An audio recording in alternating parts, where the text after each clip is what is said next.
Welcome to Marci Talks Money and Life with your host, Money Marci. Hello, I am Money Marci, and welcome. Today's special guest is Maddie Andrews. Maddie is a mental health advocate, an MSW, which is Master's in Social Work student, peer support specialist, nonprofit founder, and person living with serious mental illness.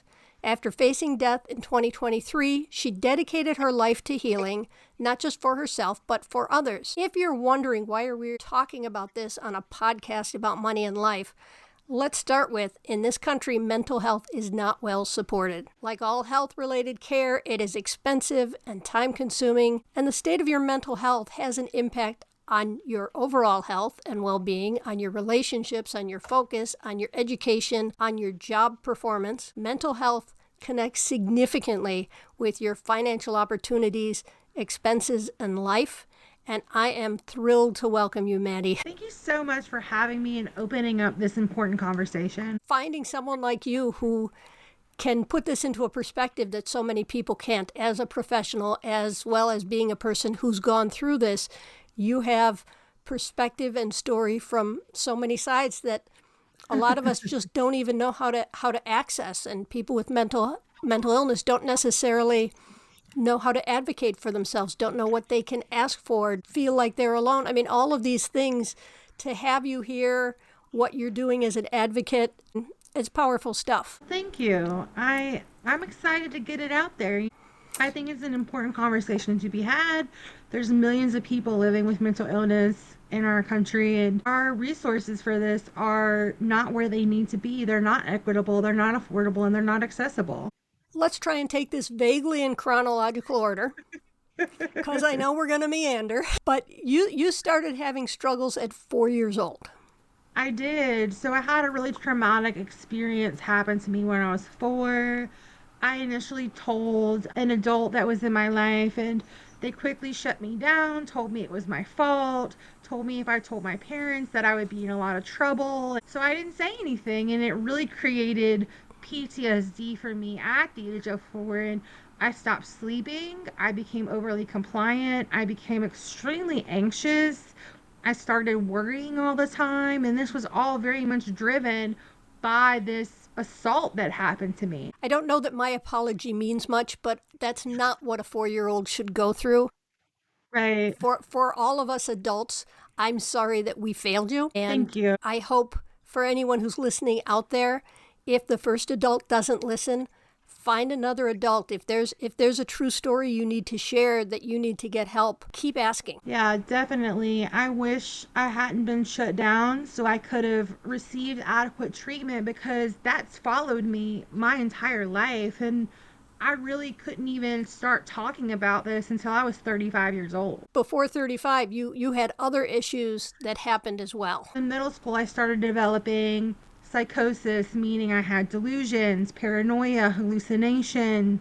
I also had rapid mood changes from mania to depression. I had acts of compulsion, compulsive thinking. And because I had been coached that if I disclosed things like this, I would be in trouble, initially, I didn't tell anybody, even though the symptoms were pretty severe. And nobody in your life noticed it? Not at school, not at home, not anywhere?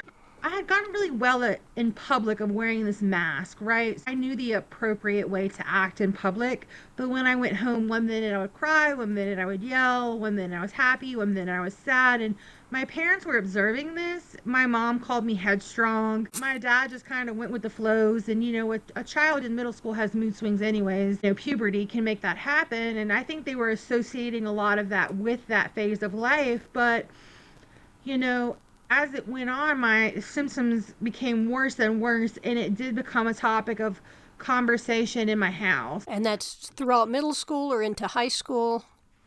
In middle school, nobody said anything. When I was in high school, when I was 14, I read a magazine article, because when you're a child, you only know what you know. You think everybody's the same. You want to be, quote, normal, whatever that looks like for a middle schooler. But I read this magazine article, and the young woman in the article had OCD, and I was like, maybe this part of me is different, because I can relate here.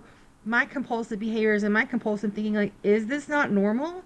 So I showed my mom, and she did take me to a psychiatrist where they did diagnose me with OCD, but I hadn't yet come to the point where I could articulate the psychosis, the mania, the depressive feelings. And throughout high school, this really escalated. What support did you get for the OCD at that point in time, and how did the psychiatrist not notice anything else? Right. I wasn't articulating this at 14, and their initial thing was medication, right? Like, this was many moons ago, so, you know, medications without holistic care was more popular than it is today.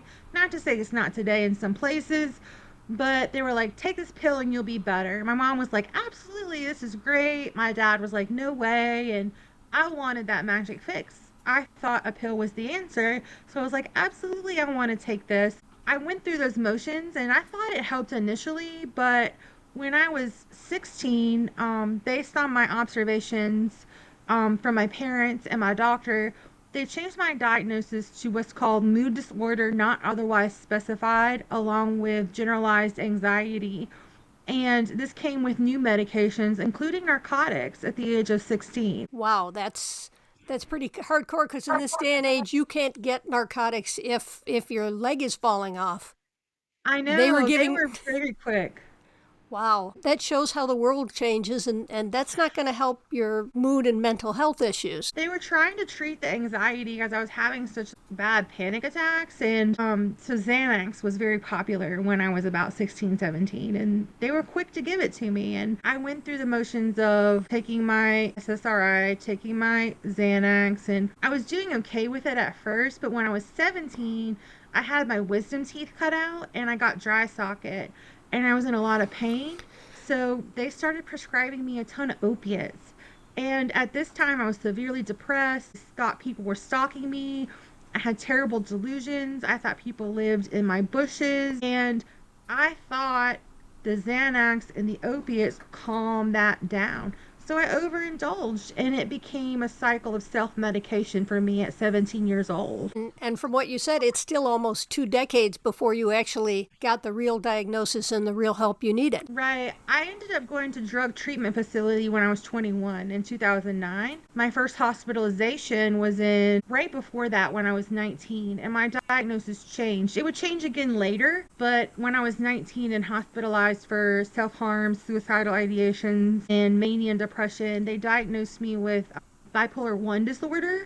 I still wasn't getting treatment for the psychosis I was having at that time, but they did start treating me with some pretty heavy duty medications, a lot of them. And it became a vicious cycle of side effects, another medication for this side effect. And I lost my hair, my weight ballooned, my thyroid stopped working, I developed tremors. Like, I was 19 years old. And all of these heavy duty things started happening to me. At what point in time did you get your degree in education? Were you at college at this point in time? I went to college at 17, and when I was 19, right before I was hospitalized, I had to drop out. I was in such a severe state with my mental health and substance use that I wasn't able to go to class. I wasn't able to leave my house. So I went home and was hospitalized, and I got a job afterwards and was kind of just surviving at this point. I was seeing a psychiatrist, I was taking medications, and eventually got sober, but I didn't go back to school until I was about 22, 23, and I did go for education because I wanted to work with kids with mental health diagnoses because I felt like I understood, like I've been there, I understand what they're feeling. Not to say I know everybody's journey, but there's a level of understanding when you walk that path too. Okay, and so you did work in education? I did. I spent 7 years as a lead self-contained classroom teacher. I suffered a lot personally, but did great at the job. You know, my job was my sole coping skill, and I put everything I had into it, and I really heavily wore that mask in public. So my coworkers, my bosses, my students were unaware of my mental health diagnosis at this time. But when I went home, I was just in pieces. I was not functioning. And in 2022, I ended up quitting my job because I just couldn't do it anymore. It was my life or the job. Even though that job was my identity, I didn't have it in me to do it anymore. So I resigned. and I found work still in the field of education, but for a nonprofit agency, and it gave me a little bit more leeway, a little less stress. So I was able to spend some time focusing on myself a little bit, trying to find recovery. At this time, my diagnosis had changed to what's called schizoaffective bipolar type, PTSD, OCD, and generalized anxiety. And what that means is I live with symptoms of both schizophrenia and bipolar disorder. In 2023, I was working at the nonprofit. I was on 10 to 15 meds maxed out, having debilitating side effects. I couldn't process emotions. I was unmotivated. I weighed 420 pounds. I mean, when my mother died, I couldn't cry. I was so numb. And my doctor called me in April of 2023 and said, hey, there's a new medicine. And I was like, oh, this again. All right, I'll try it. And it was a miracle. I started to process emotions. I started to feel motivated. I started to having all these feelings that I hadn't felt in so many years, and I was thriving. So my doctor said, well, let's take you off some of these other medications. But when you live with schizoaffective bipolar type, you have to treat mania, depression, and psychosis. Well, the new drug was FDA regulated to treat depression and psychosis, not mania. So she took me off my mania medication, and I didn't understand the symptoms to begin with because it had been a while since I was manic. And when I initially reached out with some symptoms, she kind of brushed me off a little bit until it was too late. And not only was I manic, I was entering a severe psychotic state. And when you're manic, you're impulsive. You initially feel very happy and energetic. It can be hard to sleep. It can be hard to make good decisions. You're very rash. So I was very impulsive and I was very happy, and people around me didn't understand what was happening. And by the time I did, it was a little too late. I put my foot down for the first time in my life and I said, this is unsafe. This is not okay. I need help.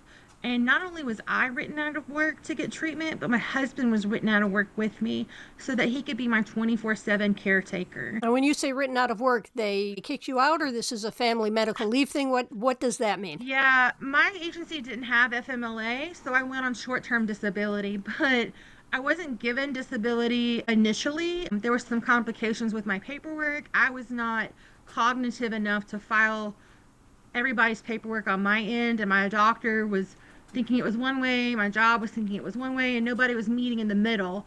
So I was just taking my PTO initially while I was sick, and I did that for quite a few months. And my treatment initially was narcotics, and that didn't work. And so eventually she upped a medication called lithium. And what lithium is, it's a heavy metal used to treat bipolar disorder. And part of lithium treatment is getting routine blood work. You have to check your levels in your blood. You have to check your kidney. You have to check your liver. And she didn't do that. She upped my lithium. And at this point, I was only seeing life in the form of hallucinations. I was bedridden. And when she upped my lithium, I lost the ability to talk, swallow, use a toilet. I was in diapers. And my husband had no idea what was happening to me. And he would put me on video call with her, and I was barely able to speak and drooling because I couldn't swallow. And I'll see you in 2 weeks, just rest. We didn't know what was happening, and we were not getting the supports we needed to handle it. So you must have ended up somehow getting the right support after this. You hit rock bottom, or you decided to go to another doctor, or... My husband ended up taking me to a local mental hospital, and then quickly told him, this is out of our scope of work, she needs to go to the emergency room. And by the time I got in triage and they got blood work and they got all the tests and looked at my lithium levels, they were like, I was being combative, I was difficult to treat from the brain injury I was having. And they looked me in my face and said, if you are not compliant, you are gonna die. And I didn't have the whereabouts to comprehend that, but my husband did. And so their initial reaction was to call poison control, which was the right thing to do, who ordered fluids. That's the first course of treatment for lithium toxicity. So they're pumping me full of all these fluids, but it's so many that it enlarged my heart and it started to fail. And when you continue fluids, when your heart is failing, it pumps into your lungs. So the bottom half of both of my lungs collapsed, and the lithium still wasn't getting out of my system. So Poison Controlled ordered dialysis, and I ended up with 2 rounds of dialysis to get the lithium out of my body. But the problem was, when they got it clear, is I wasn't responsive. And there's a diagnosis called silent syndrome that can come along with lithium toxicity, which basically means I was going to get worse and never recover. I was not taking care of myself. I was not walking. I was not talking.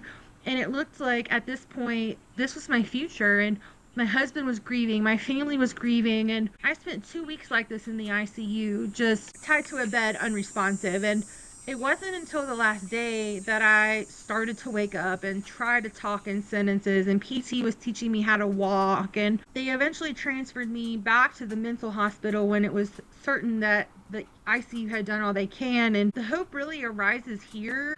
Couldn't write, but they gave me pen and paper, and I taught myself how to write my name. And there's no cell phones there, so somebody had written down numbers for a landline, and I practiced reading and inputting. When I learned how to dial a phone, I practiced talking, and I really worked hard to rehab myself because I wasn't given the supports from an all-around perspective that I truly needed. This is crazy, and you're here. I'm here. And that's I'm recovered. amazing. And now you're going back to school to get your social work degree. And, I am. And you're working to support people with mental illness and be their advocate. I guess I'm going to ask the financial question, which is, are you ever going to finish paying off all of these medical bills for all this treatment that nearly killed you? I can't even imagine. I hope your husband or you had great insurance. Right. So living with mental illness and having great insurance, you have to. Like, you can't go through life without having great insurance. And at the time, I was working where I had insurance through my job, and the insurance wasn't great until you met your deductible. And once you met your deductible, it was free. And when this happened to me, it just so happens I met my deductible. So I didn't have to pay for my $250,000 hospital bill, but that didn't last forever. And today I don't work at that job. I work at a different job, and I'm in between jobs. So I'm paying for insurance out of pocket, and that's so expensive. Mental health care in general is expensive, and I didn't choose to live with mental illness, and it's difficult for me to understand sometimes, why do I have so many extra financial barriers to achieve recovery, to stay in recovery for something that I didn't choose to live with? Right. It's something people need to understand is, first off, to get the treatment you need and the medications and the continuing therapy to monitor your mental health and emotional health throughout this, as well as to monitor and manage your medications, because they're continually adjusting, I would assume, as life changes, as new drugs come out, as you adjust to them, so your system needs something different to get those results. You're paying for all of these. This is an expense, and you've got the time to go to the doctor's office. And does that impact your ability to get the job you want to have, to be able to go to the job 40 hours a week or whatever, depending on the job and how structured it is? These are financial issues, challenges that come up because of mental health. And even if you have insurance, it's no guarantee they're going to cover everything. My medications require me to have blood work. Well, my last insurance, they wouldn't cover blood work. So every time I had to get routine levels checked, that was an expense out of my pocket. And when I changed insurances recently, I chose this very expensive plan because they stated they would cover my very expensive medications. And when I went to fill said medication, it was denied. And I had to jump through barriers to get it approved. And then they wanted $1,500 a month with insurance for a medication that I cannot live without. And I begged, I pleaded, I found coupon codes, and I got it down to $300, but that's still an astronomical amount of money for something that's not my choice, right? I've tried generics, I've tried older medications, and they don't work for me. It just so happens that I require these new type of drugs that are very expensive. Like, without insurance, it's like $2,000 to $4,000 a month. So it's unattainable if you don't have insurance, and a lot of insurances won't pay for it at all. They talk about, yeah, you can take this medication, there's a coupon code, but why is it that I have to shop for my medical needs with a coupon? Or even just going to different pharmacies. For my health insurance, there are certain pharmacies that it covers my medications, and other pharmacies, they're like, oh, well, you're effectively out of network. They're buying the Right. same drug from the same company. It's just who owns that pharmacy, and that makes the difference as to what I pay for prescriptions. What we do with health insurance, what we do with medical care in this country financially it's just a huge burden. It is a burden, and like I attend therapy. I was attending therapy once a week before I changed insurances, but my therapist no longer takes my insurance, but I love her. She's great, she's accessible, she's equitable, and I wanted to keep her. So I had to back down to once a month because it's $125 a pop out of pocket. And I can't afford to do that once a week, but I have to attend therapy. Like, that's just part of my life. I don't know if this kind of goes into your circle of things at all, but I know that during COVID, all of a sudden, there were not enough therapists in the world. And I don't know if that barrier has been corrected, if there are more therapists or less people needing therapy, or just getting in to find a therapist is still a struggle. There is still a shortage of therapists in our country, just like there's a shortage of medical providers. I mean, if you go see a specialist, how long are you waiting on that wait list? We need to make our system in training these therapists and training these medical professionals more accessible and affordable so that we can have more equitable providers. Right. I do want to say for the audience who might be listening that says, well, why did you keep your therapist as opposed to going another one?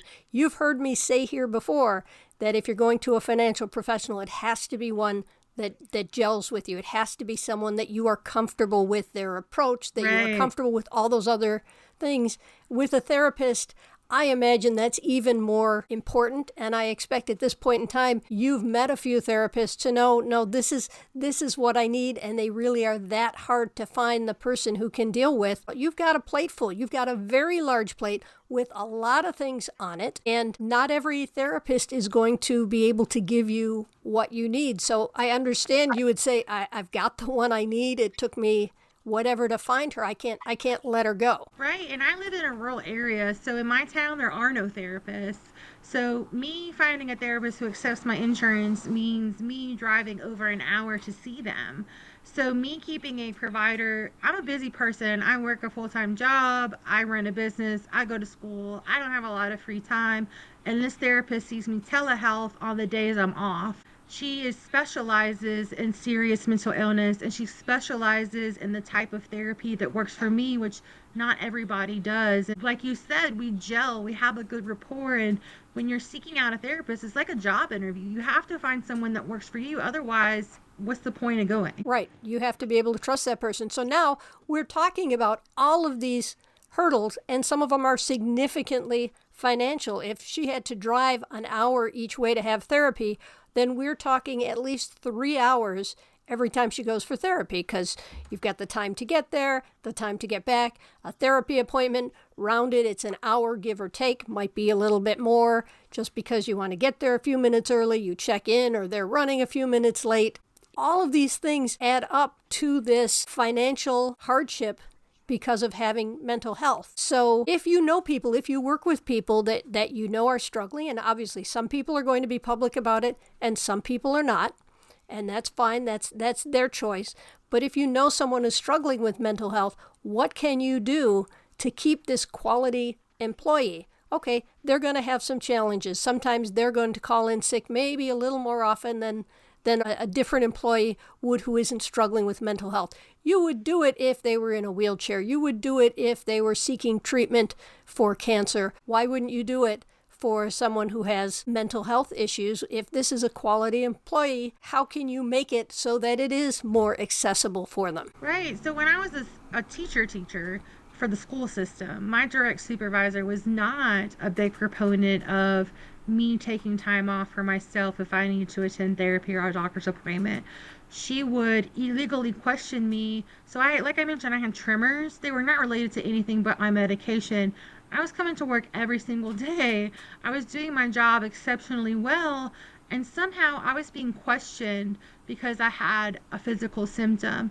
When she wouldn't let it go, I was forced to disclose that I take medication. At one point, at the end of my job, I wanted to be placed on FMLA, and when I mentioned this to my new supervisor, I was looked down upon and shunned. And in this circle of teachers, there was a man who did take FMLA for suicidal ideations, and the gossip train that ran around about him, creating an unsafe environment for everybody else who lived with mental illness in that building, was wild to me. So when I switched to the nonprofit, they loved me for me. When I had to go out of work, they were checking on me. And when I came back, they were like, do you need accommodations? Do you need a safe place to talk? And part of my recovery was like meditation. So I was allowed to take like a 5-minute break, pop in my earbuds, and go in the bathroom and meditate. They created a healing environment because I was a good employee. And that made me want to stay there. That made me want to do a better job. And it made me want to work harder when I was there. You're a good employee. Why wouldn't they try to keep you? Right. That's something we talk about, finding people who are qualified to do jobs, and you hear companies saying, well, we need someone who can do XYZ. Well, guess what? There are people out there who can do XYZ. They've got a little bit of baggage. They need a little bit of grace from you to help them be able, but they're going to be, if you're loyal to them, they're going to be loyal employees to you. This is what you're looking for if you're willing to accept the fact that people aren't perfect. And I've met a lot of people, and I have not met a perfect one yet. When I came back and needed, not that I wasn't doing my job, but every here and there I would take PTO for a doctor's appointment. And they never gave me a hard time about it. And it truly made me feel loved and accepted in the workplace. I started coming earlier. I started staying later. I started working weekends when they needed it. And when I was there, I took on extra tasks to try to promote the company.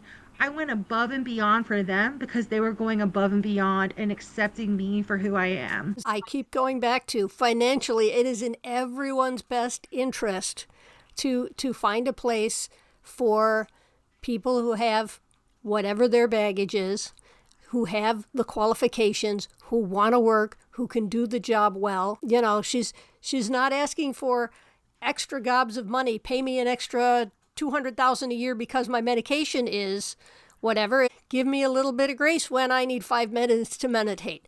Give me the opportunity to do the things I need to do so that I can be amazing for you. Right. You know, it all boils down to that we're human beings too. Just because we live with a mental health diagnosis doesn't mean we don't have feelings and needs. And creating that inclusive environment is an important part of the workplace because a lot of people are silent about this, but I bet if your employees were really honest, you have more living with mental health diagnosis than you probably initially thought.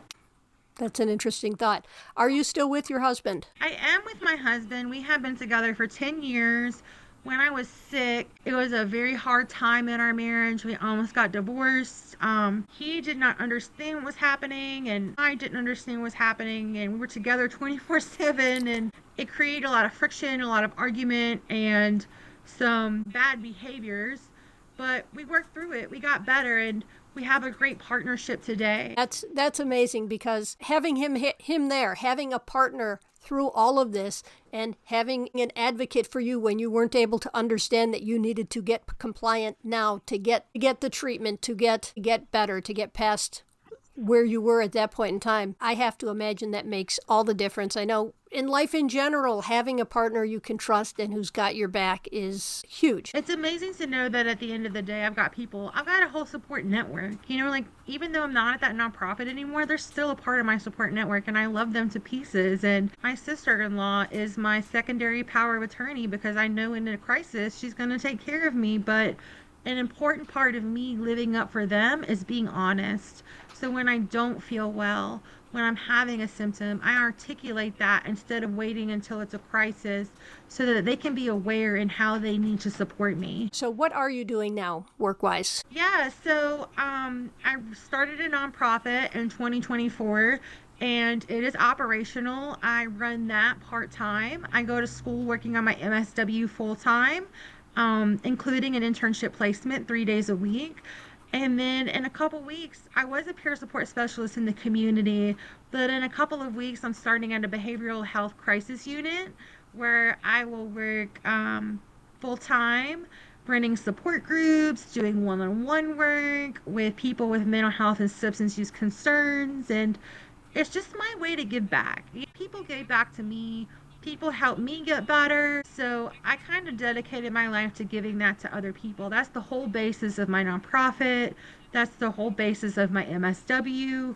That's the whole basis of my entire life. I will be sharing a link to Maddie's nonprofit, J&E Support Group, in the show notes so you can find out more about her, find out how to reach her, what her resources are that she offers. This is so powerful. I really appreciate you coming on and taking us behind the scenes in all of this. When do you graduate? That's a tricky question. I'm not supposed to graduate until August of 2027, but I'm itching to get out. So I'm in the process of speeding up my schooling so that I can hopefully graduate in a year. It's a 2.5 year program, but I'm trying to make it 2. I'm ready to be an advocate full time. I'm ready to work on policy change. I think education is valuable and important. Will I probably get my doctorate somewhere down the road? Yeah, I love being in school, but I'm ready to get out in the field and work full time. Okay, now, as an accountant, I'm kind of a math person. And when you were saying all the things that you were doing, I just think your days might be a little bit longer than mine. Yeah, I pull, when I start this new job, I will be working anywhere from 80 to 100 hours a week. I work and do schoolwork and internship and sleep. I don't have much free time, but when I do my work, it's not work to me. When I help somebody or make a difference in my community, it keeps me healthy. It keeps me in recovery. And my husband and I have a unique relationship where we know right now our time is more limited, but it's good for us in the long run. And we spent that 4 months of me being home and him being home full time, and it didn't work for us. So right now, it's not the worst thing in the world. He's picking up a lot at home. I could not do this without my husband. He does the cooking, the cleaning, the grocery shopping, and takes care of my dogs and all the things that I used to do that I can't do anymore. So I am very grateful that I have such a loving partner. Okay, I do have to say I might have to kind of snip that part out. Otherwise, there's going to be a bidding war on your husband. He's fabulous. It took a lot of training, I can't lie. It took a lot of training, and a lot of hard conversations. But, I've been there for him in the past, and this time it's my turn. And when I started this journey, we talked about it, and I was like, I'm going to need a lot from you. And it's kind of evolved. And he said, my dreams are to make your dreams come true. And he means it. So he's just making that happen. Yep, definitely a bidding war. Have you got anything final you would like to share before we wrap up? Anything we missed? I would just like to say that kindness is free. We don't know what someone else is going through. We don't know what's going on in their mind, in their private life. So let's make an effort to be kind, to share that word, to share that act of kindness, because I've had moments in my life where I was choosing life or death, and that stranger gave me that smile, and that stranger gave me that kind word, and I chose life because of it. So just be kind. Maddie, you have been fabulous. I am so glad you agreed to share your time with us. To my listeners, as I said, I will be sharing Maddie's links in the show notes. Please check her out. She has a lot of interesting information to share. Don't forget to subscribe, leave a review, stay tuned. I will see you next time. This has been Money Marci on Marci Talks Money and Life. You got this. See ya.